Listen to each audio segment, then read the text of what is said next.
Hello and welcome to this virtual walking tour as part of ULI's Environmental, Social, and Governance Symposium. I'm Linda Weichel, Principal of Weichel Consulting Impact Advisory Services, and I'll be your guide for this tour. At this stop, we'll be learning about the Regent Park District Energy System. I'll be interviewing Mary Henkelman, who is a resident of Regent Park and who helped to get the Regent Park Neighborhood Association started, and David McMillan, who's a program manager with the City of Toronto's Environment and Energy Division. Now, the Regent Park District Energy System is located in the heart of Regent Park, which is undergoing a multi-year revitalization near Gerrard and Sackville Streets. It's a natural gas plant embedded in a 22-story Toronto Community Housing seniors residential building that will ultimately provide heating and cooling to 50 high-rise buildings and townhouses. Welcome, Mary and David. Thank you. This tour is all about learning more about the district energy system and what has made it so special to be on this walking tour, and how it has and continues to contribute to the environmental or social health of the community. So perhaps we'll start with Mary and wonder if you can briefly describe the Regent Park District Energy and Seniors Residence, and particularly how it relates to the residential neighborhood and how it contributes to the environmental health of the community. Okay, if you walk along Sackville Street, just up from Dundas, you come to 252 Sackville. That is a 22-story building, which is a seniors building run by Toronto Community Housing. And if you go in the front door and down one of the two elevators, you come to P1. And you take a turn there, and there are 4 natural gas-fired boilers. They aren't all used all the time. One of them is at least constantly being used.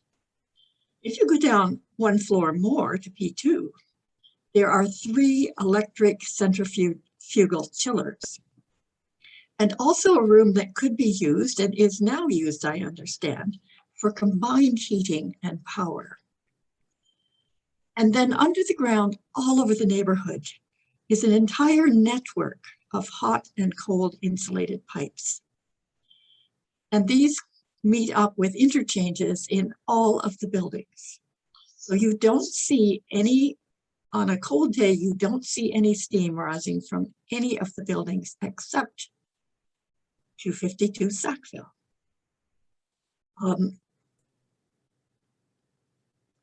This is a really good system. You can add to it, and they are constantly adding new buildings as the revitalization goes on.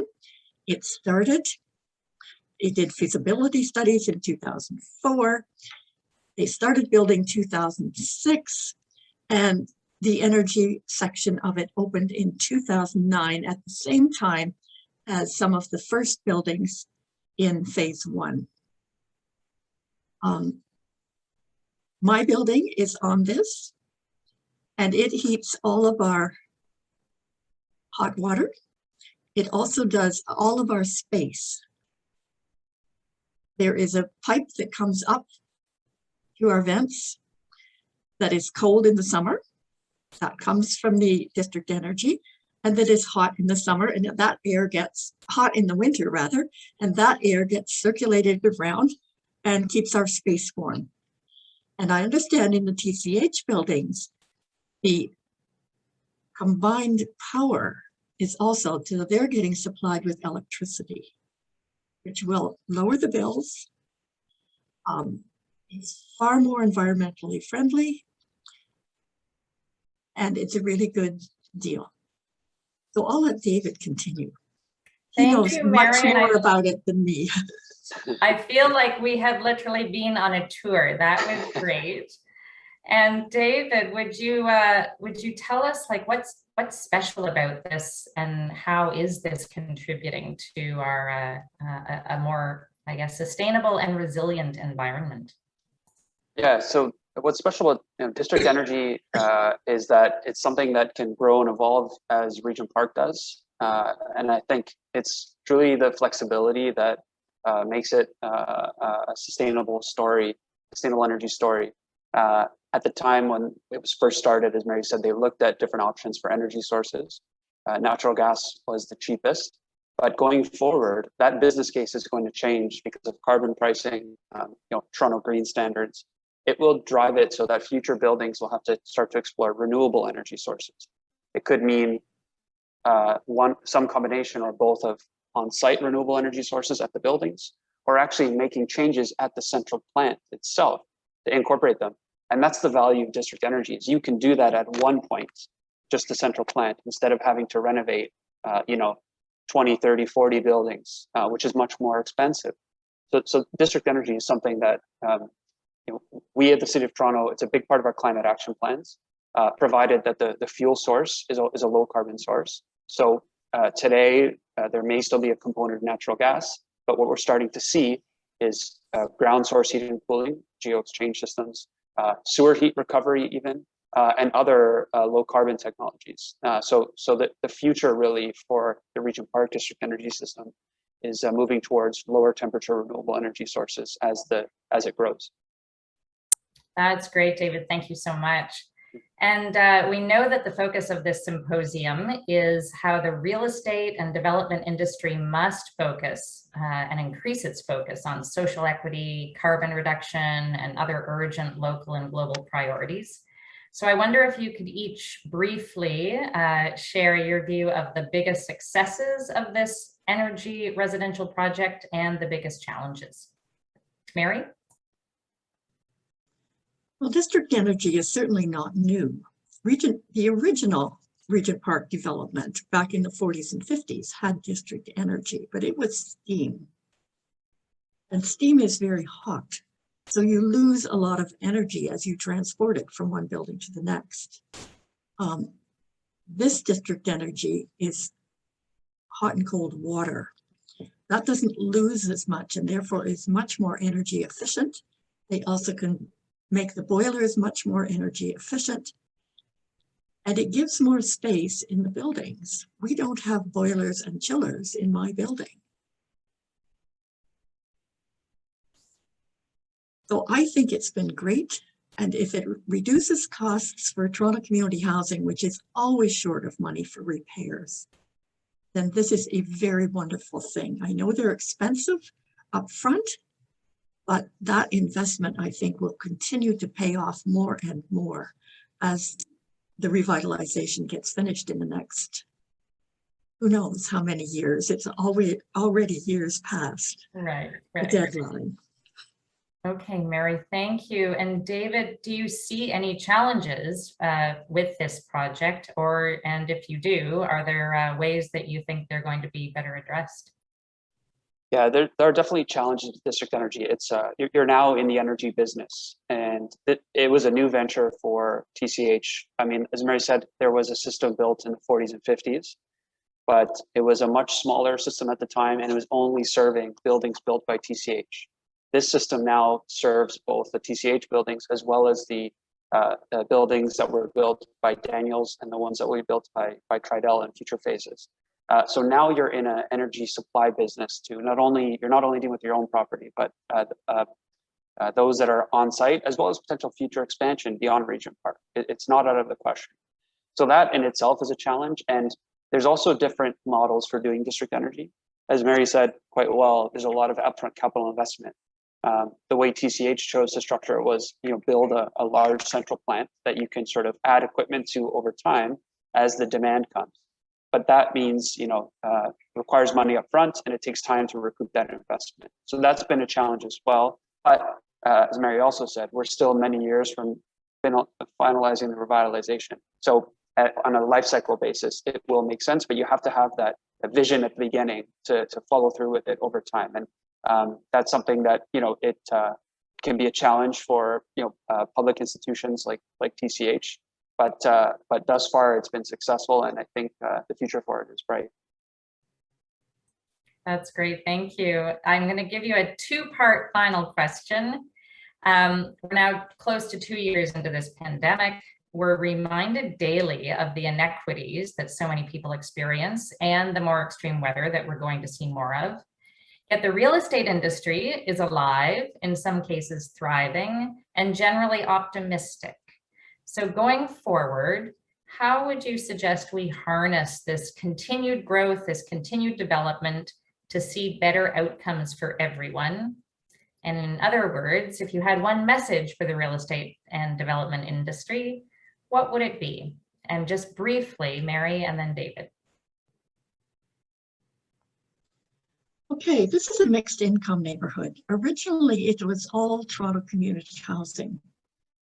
And many of the residents hoped that it would remain that. Even though it was an area with problems, it still was a very rich community. They had festivals that people really enjoyed and looked back at with longing. They had all kinds of advocacy groups, grassroots groups, self-help groups. It was a very rich community.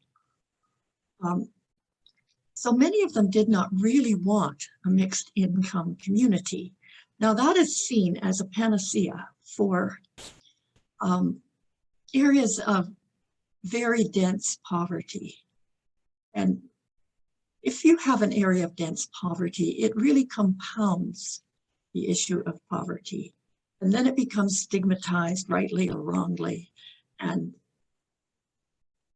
it becomes more difficult. Mixing the income, I am very happy about that. But to developers, if you do that, particularly where the residents from TCH are the original owners, you have to be very careful about density.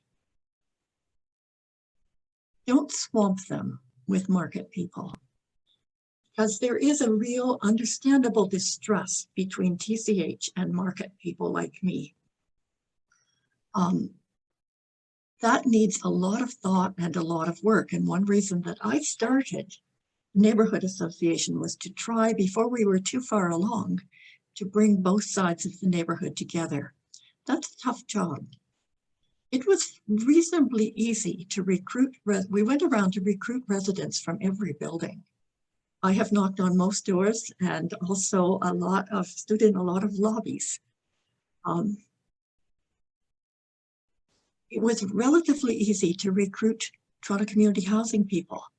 They had this history and they knew what they wanted. It was very difficult to recruit market people. They are not used to communities of place where you accept everybody that's there. They have their own suspicions, and as many market people, as many TCH people believe, some of them do look down on TCH people. That's a fact. Mary, I really appreciate this, and I think we could talk for hours, and developers would have a lot to learn from you and the other residents. But I will just add one sentence on this. Yeah. Developers really need to take stock of the dynamics and help them where they can. Mm-hmm. This means a lot of engagement with the original residents so that their voices are heard for sure. It also takes good marketing of the people who come in so that they will be aware of the kind of neighborhood they're coming to and hopefully choose it specifically as I did, because it has made my life so much bigger. I have met wonderful people, and as a senior, I would recommend it to anybody. That's amazing, Mary. Thank you for sharing your story and your experience. Any final words from you, David? Yeah, so my message would be for real estate developers really is that the world is changing quickly. We're seeing it in Toronto as a microcosm, but this is really a global issue. They're going to have to grapple with increasing price of on carbon right here in Canada, our increasing Toronto Green standards, demands from their buyers for greener buildings. Those things are already real, and they will not be going away. This is a wave they have to grapple with, and so I think it's prudent for them to think about where they want to be, where they want their product to be, and about how they get there. Given that we're less than 10 years away from our net zero 2030 target. That requires rethinking how you do your business. And the example of district energy is important because that always involves partnerships with energy developers. And I think that's really critical to being successful going forward as a real estate developer. Okay, thank you. These are gems of wisdom. Thank you both to Mary and David for joining us on this walking tour, and we wish you a great day. Thanks for having me. Thank you. It was my pleasure.